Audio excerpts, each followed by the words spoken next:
Kiwis love being outdoors, so why not transform your outdoor living space with a sun view?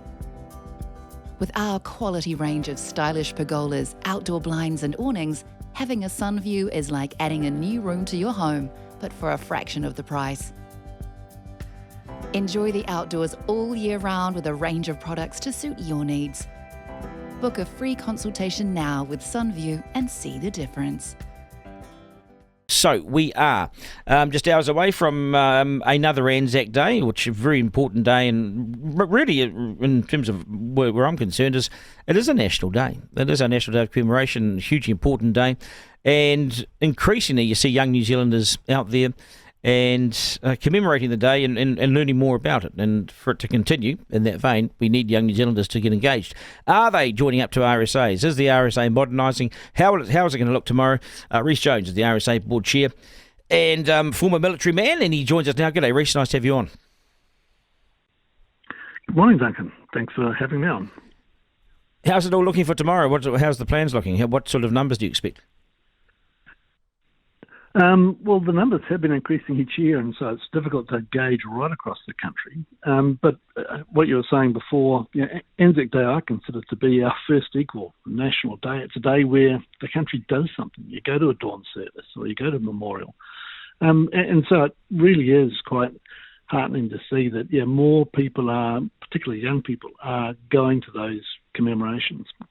And if I could say, the one thing which I find really unique about Anzac Day is, unlike most other countries where their big military day is a victory, they gained independence or they won a big battle, ours is it's really focused on the tragedy that nations have to do if they go to war. It's about the loss, those who died, the 30,000 plus service men and women who died overseas. So I think that's the resonance, the tragedy of the nation. And young people, I think, because they're more connected to the world, they kind of see that's an element of nationhood that really resonates with them. So that's why I think there are more people who are aware of what Anzac Day is about and support it.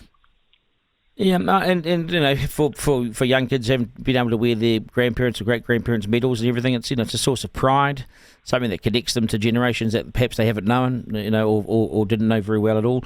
So in that sense, it's a very family thing too, isn't it? It's a very personal thing.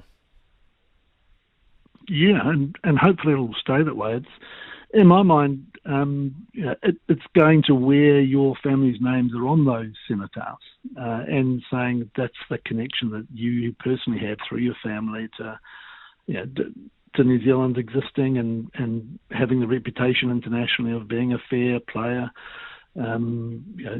supporting the underdog, those kind of things in here. But yes, right, very much family. And I think you're right. I mean, because grandparents are really important to people, and young kids, their grandparents may have been Korean War veterans or Vietnam veterans, and so there is that desire for a connection, that they're wanting to know the stories about their ancestors. So who will be our oldest veteran that turns up tomorrow then? Who's the oldest veteran in New Zealand now? I'm not sure actually who that is now. Sorry. There are a number of 100 that's right, 100-year-old plus veterans around, Korean War veterans, and so on. But there are no longer any World War II veterans, unfortunately. So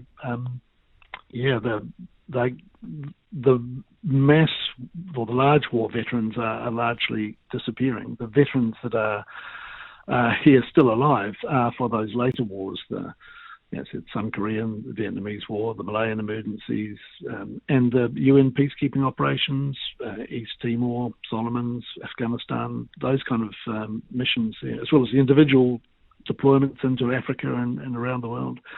So who the veterans are is changing. Because those veterans, the ones you just mentioned there, those sort of more recent battles and deployments, those are the ones for me in my early 50s. Those are the ones that I really recognise, because they're the ones that we've either reported on, we've been to these places, or they've been very much front of mind and very very much aware of it, because we've had television and we've had the internet and everything. So these wars have really come alive in the face of New Zealanders, haven't they? So we're very well aware of what's gone on there. These modern wars are the ones that where the sort of veterans are now, right? Yeah, it is. And I will say, I mean, the whole image, though, of veterans does need to change. When we were growing up, veterans were the World War II, perhaps even some World War One people around. So the image of a veteran was someone in the 80s, lots of medals on their chest and so on. Whereas, today the military is producing veterans every year. And again, after World War One and World War Two, if there was a person of a certain age, the natural assumption would have been that person's a veteran. They would have served in the war because there were tens of thousands, 100,000 people, soldiers went to minimum and went to World War One, for example. So, it was a natural assumption that most people of a certain age would be veterans. Nowadays, it's different though, and veterans are largely invisible in the community because New Zealand doesn't really think about military commitments that frequently. We are the safest country on earth, or one of them. Only recently, in the last year, have security aspects really come to the forefront with what's happening in Ukraine, what's the instability of alliances around the world, Chinese ships in that area. So it's only now that profile of security is coming to New Zealand, but it will still take a while before I suppose, it becomes front of mind for us. And so veterans who are in our community are largely invisible. And that's what we're trying to change. And we really appreciate Minister Pink's initiatives to create a day for veterans as well. So it recognises there are people today, young people who are in the 20s, who are veterans as well. Do we? How is that battle going with the government to make sure that all veterans, whether they've served overseas or not, are considered veterans for the services that are available, the few services that are available? I think we've probably treated our veterans relatively poorly. I mean, going back years, working on the Homes program and looking at some of the Vietnam vets and the Agent Orange effects and the birth defects in their children. I mean, when I turned up to these houses, I was just horrified at what I saw. And trying to get recognition that this was linked to the war and, to the chemical, of Agent Orange and all this sort of thing. It was just, I thought the government's response at the time was appalling. It took so much heavy lifting to get some recognition. And I just wonder, in America, I'm not sure what the answer would be, but here I just think that they are invisible and we haven't treated them with enough respect. I mean, they put their life on the line for, the rest of us sit here and go, happy days. Yeah, totally agree, and that's what the RSA and veterans right around the country are really pushing for. I mean, the Minister Pink's views are it's a good step in the right direction, but it's a step, and we certainly hope it's not the final step because there is a lot of distance to go before veterans, I suppose, get that recognition or that care. And we are falling behind or have fallen behind what our similar countries like Australia, the United States, Britain do for their veterans. But so the RSA continues to push and continues to engage. There's a lot that can be done even within the current Act that perhaps agencies could coordinate better on.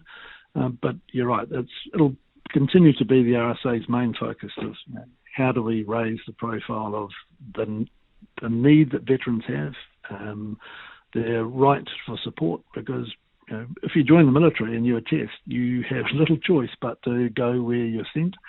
And they're in the most unpleasant and hostile places on earth. And so even if there isn't a physical injury, there's often or usually some kind of mental scarring that goes with that. There is a saying that I use, all veterans pay with their lives. Some do it all at once, the rest do it for the rest of their lives, and it's that rest of the lives care that that we are really pushing for. And the government seems to be listening, but it is a matter of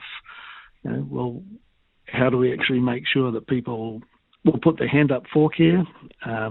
Soldiers, sailors, airmen tend to be pretty tough individuals and not want to admit they've got a problem. So that's half of the problem. How do we make sure that they are able and willing to reach out for help before it gets too late?